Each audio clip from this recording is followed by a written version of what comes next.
بعض اوقات بیمار شخص کے ناک وغیرہ سے کھانے کی غذا کی نلکی لگائی جاتی ہے، تو اس حالت میں کس طرح وضو کرے گا، نماز کس طرح پڑھے گا، وہی ساری سچویشن.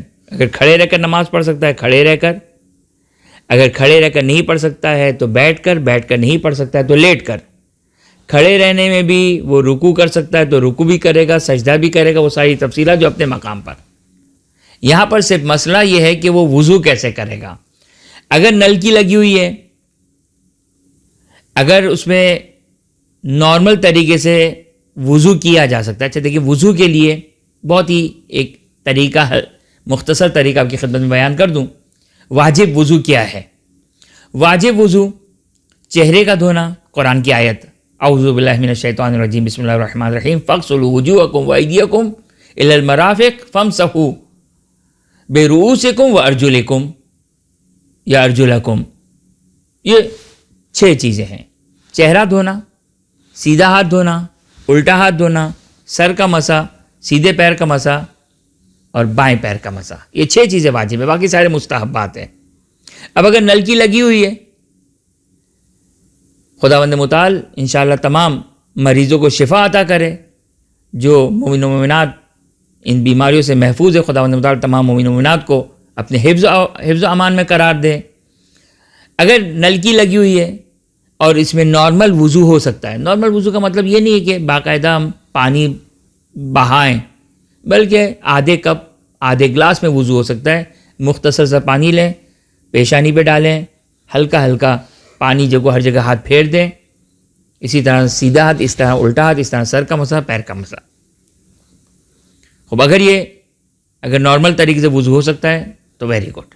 اگر نہیں ہو سکتا ہے، عام طور پر شاید مشکل ہوتی ہے.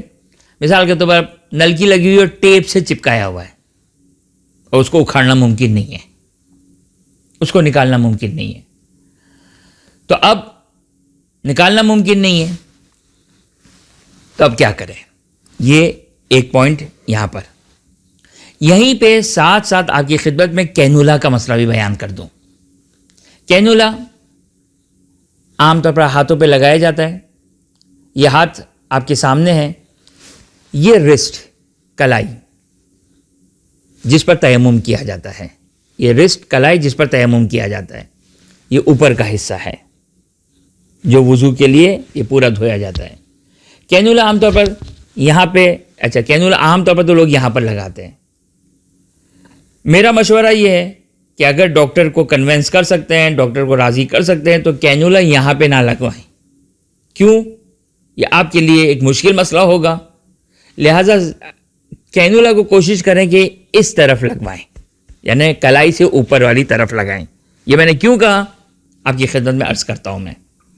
خوب کینولا لگایا آپ نے، چاہے یہاں پہ لگایا چاہے یہاں پر لگایا، کوشش کریں یہاں پہ لگائیں تاکہ آنے والی مشکل سے فیس نہ کرنا پڑے.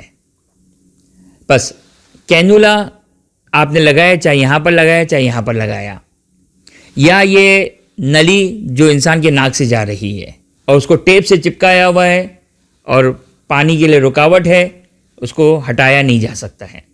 یا اسی طرح کوئی اور یعنی کیا مطلب؟ یعنی زخم نہیں ہے. دیکھیے، ایک دفعہ چوٹ لگی اور مجھے پلاسٹر کیا گیا، پٹا لگایا گیا، یہ سارے وضو جبیرہ کے احکام ہیں. اب وضو جبیرہ یہ خود ایک تفصیلی گفتگو ہے کہ وضو جبیرہ کیا ہے اور کب کیا جاتا ہے. لیکن اگر زخم ہو، ہڈی ٹوٹی ہوئی ہو، پھوڑا ہو، یہ 3 چیزیں، زخم، ہڈی ٹوٹی ہوئی یا پھوڑا، ان کے لیے وضو جبیرہ ہوا کرتا ہے. ان 3 کے علاوہ یہ جو نالی غذا کی نلکی ہے، یہ نہ زخم ہے، نہ پھوڑا ہے، نہ ہڈی ٹوٹی ہوئی ہے. یہ کینولا، یہ نہ زخم ہے، نہ ہڈی ٹوٹی ہوئی ہے، نہ پھوڑا ہے. پانی پہنچنے کے لیے رکاوٹ ہے. تو یہاں پر فرض یہ کہ ہٹانا ممکن نہیں ہے، ہٹانا ممکن نہیں ہے، یا نقصان دہ ہے، یا ممکن نہیں ہے، یا حرجی ہے. تو اب اس صورت میں اگر اعضائے وضو کے اوپر ہے، اچھا فرض ہے کہ اعضائے وضو کے اوپر، اگر اعضائے وضو کے اوپر نہیں تو کوئی مسئلہ ہی نہیں ہے. اگر وہ اعضائے تیمم پر ہے، اعضائے تیمم کون کون سے ہیں؟ جہاں پر تیمم کیا جاتا ہے. تیمم کہاں کیا جاتا ہے؟ یہ پیشانی، جس میں بھویں بھی شامل ہے، یہ پیشانی اور بھویں، یہ کلائی سے لے کر انگلیوں کے سرے، یہ پیشانی، کلائی، سیدھی کلائی اور الٹی کلائی، یہ تیمم کے اعضاء ہیں. خوب، اگر کینولا یا غذا کی نالی اگر اعضائے تیمم پر نہیں ہے، اعضائے تیمم پر نہیں ہے، تو اس صورت میں سمپل تیمم واجب ہوگا اور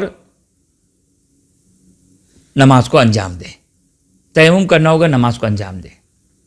اسی لیے میں نے مشورہ دیا کہ کینولا کو یہاں پر نہ لگائیں، یہاں پر لگائیں، تاکہ سمپل آپ تیمم کریں اور آپ کا تیمم صحیح ہو گیا، طہارت حاصل ہو گئی، نماز پڑھیں، نماز بالکل صحیح ہے. اس نماز کی قضا کی بھی ضرورت نہیں ہے. خوب، لیکن اگر وہ پھوڑا، زخم اور ہڈی کا ٹوٹنا، اس کے علاوہ کا مسئلہ جو بیان کر رہے ہیں ہم، وہ نہیں، اس کے علاوہ کا مسئلہ، جیسے کینولا ہے، نلکی ہے، نلکی لگی ہوئی ہے غذا کی، یا کوئی اور ایسی چیز لگائی گئی ہے، تو پھر اس صورت میں اگر اعضائے تیمم پر ہے، جیسے یہ اعضائے تیمم، یہاں پر یہ اعضائے تیمم ہے، یعنی ہتھیلی کی پشت پر یہ اعضائے تیمم ہے، یا اگر خدا نہ خواستہ مثال کے طور پر یہاں پہ کوئی نالی جو نلکی ہے اس کو یہاں پہ ٹیپ چپکایا گیا ہے، مجبوری ہے، یہاں نہیں چپکائی جا سکتی، یہاں پہ چپکائے گی جو پیشانی ہے، تو پھر فقہا یہ فرماتے ہیں کہ اس صورت میں آپ کو دونوں کرنا ہوگا، یعنی وضوء جبیرہ بھی اور تیمم بھی. وضوء جبیرہ، اب میں کینولا کی مثال دوں کہ مثال کے طور پر یہاں پہ کینولا لگایا ہوا ہے اور ساتھ ٹیپ لگائی ہوئی ہے جس کو ہٹانا ممکن نہیں ہے، تو نارمل طریقے سے یہاں سے وضو کروں، جب کینولا پہ پہنچوں تو اس کے اوپر گیلا ہاتھ پھیر دوں، اگرچہ بہت ہاتھ مشکل ہوتا ہے لیکن آہستہ آہستہ آہستہ کر کے گیلا ہاتھ پھیر دوں، پھر جو جگہ کھلی ہوئی ہے اس کے اوپر ہاتھ پھیر دوں، یہ ہو گیا وضوء جبیرہ. اور ساتھ ساتھ تیمم بھی کرنا ہوگا، تیمم بھی ساتھ ساتھ کرنا ہوگا. بس وہ غذا کی نالی کا مسئلہ، غذا کی نلکی کا مسئلہ اور کینولا کا مسئلہ جو وہ یہاں تک بیان ہو گیا.